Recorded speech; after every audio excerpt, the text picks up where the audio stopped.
He lay in the snow, freezing with every passing second, his breath barely lifting his chest. People hurried past, not even sparing him a glance. To them, he was already gone. But when the patrol car pulled up and the door slowly opened, everything changed. An officer stepped forward. And that was the moment when an unbelievable rescue began. One that no one could have ever imagined. But what happened next would turn everything upside down. So, let's start from the very beginning. A frozen city, a frozen life. The city was drowning in darkness. Winter spared no one, neither those rushing home nor those with no home to go to. Snow fell slowly onto rooftops, sidewalks, and cars, turning the streets into a frozen painting of silent cold. A light mist curled along the ground, rising in wisps from sewer grates. Streetlights cast a weak, trembling glow, but it didn't help. Frost seeped under the skin, sinking into every cell of the body. The night air was still. The city slept, but he didn't. He couldn't sleep. If he did, it would be the end, once strong, now unwanted. He lay motionless by the wall of an abandoned store with shattered windows. His paws were half buried in the snow. He had no strength left to shake it off. He didn't even feel the cold anymore. And that was terrifying. He didn't know how much time had passed. Maybe hours. Maybe a day. He was just waiting. Waiting for his eyes to close forever. Once, he was strong, fast, loyal. Once, he was loved. But now, no one needed him. Hunger that no longer feels like hunger. The last time he ate, he couldn't even remember. Hunger had always been there. At first, he tried to find food, digging through trash cans, watching people, hoping someone would drop even a crumb of bread. But most often, they just chased him away. A kick, a loud shout, someone even threw a rock at him. Eventually, he stopped looking, stopped believing anything would change. The emptiness in his stomach didn't hurt anymore. There was only weakness now. Shadows that pass him. By every time someone walked by, he tried to lift his head. But his neck was too heavy. His head would just fall back into the snow. People didn't notice him. And if they did, they pretended not to. Some were staring at their phones. Some were hurrying home, clutching their coat collars. They didn't want to see him, didn't want to feel guilty. To them, he was just another shadow in the night, as if he didn't exist at all. Thrown away like trash. He remembered how it happened. He remembered the car. The back door opened. He thought they were taking him for a ride again. Then hands grabbed his collar, roughly. "Go on, get out." He didn't understand. He took a few steps, but suddenly, a sharp shove. He fell into the snow. It took him a second to realize. The door slammed shut. The engine roared. He lunged forward, tried to jump back in, scratched at the door, barked, cried. But the car drove away. He didn't move, didn't believe it, couldn't understand why. What had he done wrong? He had been good. He always came when called, always wagged his tail. But they still left him. His last strength. Now, he just lay there, in the snow, not shivering, not fighting, just waiting. He knew this was the end, that by morning his body would be covered in snow, and in a few days he'd be taken away like garbage, and no one would remember he had ever existed. No one would know how he fought, how he waited, how he hoped. There was no strength left, but suddenly, in the distance, headlights flared. An engine roared through the silence. The car slowed down. Tires slid on the snow. The light stopped right in front of him. And then he heard footsteps. Someone was walking toward him. And what happened next changed everything. Empty streets, endless night. The city had sunk into silence. A few cars sped down the snow-covered roads, their wheels skidding on the ice, leaving dark streaks on the white canvas. A patrol car crawled along the curb, its headlights casting a pale glow on the deserted streets. Officer James Carter yawned, stretching in his seat. Just another shift. The usual calls, domestic disputes, petty thefts. Nothing important. He rested his hand on the steering wheel out of habit while his partner, Rick Barnes, flipped through reports on a tablet, mumbling to himself. Another shoplifting at 7-Eleven, Rick sighed. Some guy tried to walk out with a chocolate bar and a pack of cigarettes. Big cases. James smirked, eyes on the road. Yeah, I don't think the world would survive without us. But then he saw it. Something in the snow. In the dark corner near an old shop with shattered windows, something moved. It could have just been the snow playing tricks in the streetlight. Could have been a trash bag someone left by the wall. But something inside James made him hit the brakes. He turned the headlights toward it. The light cut through the darkness, revealing a figure in the snow. A dog. Alone. Gaunt. Frozen. He'd seen plenty of strays over the years, but this one. Something was different. Something was wrong. It wasn't shivering. It didn't try to stand, didn't whimper, didn't wag its tail. It just lay there in the snow, and when the headlights wrapped around it, it slowly turned its head. Its eyes met his, and something inside him clicked. Eyes that had seen too much. James froze. Those eyes. They weren't pleading. They weren't asking for anything. There was no hope in them. Only emptiness. Like it already knew it would be ignored. Like it had seen it happen before. Like it had heard the sound of cars driving away too many times. Like it had gotten used to people walking past. Like it had accepted it. Accepted that it had been left to die. And at that moment, James knew he couldn't drive away. The decision. Stop. Pull over. Rick frowned. What for? I'm getting out. Carter, it's just a stray. There are tons of them. James ignored him.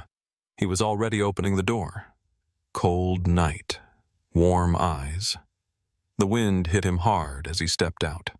Ice crunched beneath his boots. The patrol car stayed behind, while he moved into the darkness lit only by the headlights. The dog didn't move. It just watched. Didn't whimper. Didn't stand up. Just lay there, like it didn't care anymore. James took a step closer. Why tonight? He didn't know why this dog got to him. He'd seen hundreds. Some lived outside fast food joints, waiting for scraps. Others dug through trash. But this one, he couldn't look away. Like if he turned his back, it would disappear. Like if he walked away now, this would be its last night. Something inside screamed, "You can't leave it. You don't get to just walk away." He didn't know why, but he knew one thing. He wasn't leaving. The final step. Slowly, carefully, he crouched down. His fingers brushed against its fur. Ice cold, like touching snow, not a living creature. He expected it to flinch, to growl, to be afraid, but it didn't. It just closed its eyes, like it was saying, "If you want to take me, take me. But if not, just let me go." James clenched his fists. This wasn't right. This was so damn wrong. He wasn't walking away. He was taking it with him. And in that moment, he understood. This wasn't just another stray. This was someone the world had abandoned. But tonight, in this cold, empty night, James wasn't going to abandon it again. He took a step forward. The dog didn't run. He couldn't. Even if he wanted to, his legs wouldn't obey. even if he had a chance to escape. Why would he? Too many times in his life he had been picked up, only to be thrown away again. Too many times hands had reached for him, not to save, but to hurt. And now, once again, another person, another set of footsteps drawing near. But this time, he didn't move, didn't growl, didn't whimper. He just lay there, waiting to see what would happen next. A touch of warmth. James crouched down, carefully reaching out. The fur under his fingers was stiff, matted, as cold as ice. He felt a faint tremor beneath his palm, weak, barely noticeable. The dog didn't react. But the moment James unzipped his jacket and draped it over him, everything changed. He felt the smallest shift, a barely audible sigh of relief. Warmth. James sensed the dog freeze beneath the fabric, as if he couldn't believe it, as if he thought this was just a trick of the mind, as if he had forgotten what warmth even felt like. And then James whispered, "It's okay, buddy. I've got you now." Weightless. He lifted him into his arms. The dog didn't resist. He was too light, too unnaturally light. James could feel his ribs beneath his hands, every sharp bone sticking out. How could something living weigh so little? How long had it been since he'd eaten? How long had he been alone? A storm of questions spun through James's mind. But now wasn't the time to ask. Now was the time to act. He carried him toward the car. Conflict. "Are you serious?" Rick stared at him like he'd lost his mind. "Completely," James replied calmly. He wasn't even going to argue. "Carter?" Rick dragged a hand down his face, exasperated. "We can't just take strays in the patrol car." "Then write me up." "You're joking." "I'm not," Rick scoffed. "And what exactly do you plan to do? We don't have time to drive a stray dog around town." James slowly lifted his head. His eyes narrowed, and in a low, firm voice he said, "Then someone can try and stop me." The choice is made. The dog lay in his arms, light, weak, but alive. And James knew, if he put him down now, if he left him here, he wouldn't make it till morning. He would just become another shadow in the cold, another lost life no one would remember. And that was wrong. Not tonight, not with him, not today. James opened the back door of the car and carefully placed the dog inside. "Carter," Rick sighed, watching him, but didn't argue anymore. He just shook his head and turned back to his tablet. James shut the door. Now they were driving. And now, this dog had a chance. James didn't take him to a shelter. It would have been the easiest choice. His colleagues suggested it. "Come on, Carter. Just take him to a shelter. They'll find him a home." "You barely have a minute to yourself. How are you going to take care of a dog?" "What if he's sick? Are you even sure he's okay?" James listened but didn't respond. He just glanced at Max, curled up in the back seat, wrapped in his jacket, unsure where he was being taken this time. There was fear in his eyes. He was expecting a shelter, expecting another cage, expecting to be abandoned again. But that didn't happen. When the car stopped and James opened the door, Max didn't move. He just stared. "Come on, buddy. This is your home now." The first night. Max didn't sleep. He was afraid to close his eyes. Afraid that if he fell asleep, he'd wake up in the cold again. He just lay curled up in a corner, watching James. Every time the officer got up for water or turned off the lights, Max flinched. James understood, so he just sat down beside him, didn't touch him, didn't say anything unnecessary. He just stayed, until Max, slowly, so very slowly, closed his eyes, not fully trusting yet, but starting to believe. coming back to life. Days passed. Max began to change. At first, he just followed James around the house, never leaving his side. Then, he stepped outside into the yard. Then, he ran. Then, he wagged his tail for the first time in a long, long while. James watched him and could hardly believe this was the same dog he had picked up from the snow. That this wasn't just a shadow, but a living soul learning to trust again. But what James didn't know was that one day, this dog would save his life. Max senses danger. It was deep into the night, silent. James was asleep, exhausted from a long day. And then, a low, rumbling growl. He woke instantly. Max stood at the door, body tense, fur bristling. He wasn't just growling, he was warning. James stiffened. He knew what that meant. He reached for his gun. Burglars. Carefully, soundlessly, he moved toward the window. 2 figures. They were messing with his car.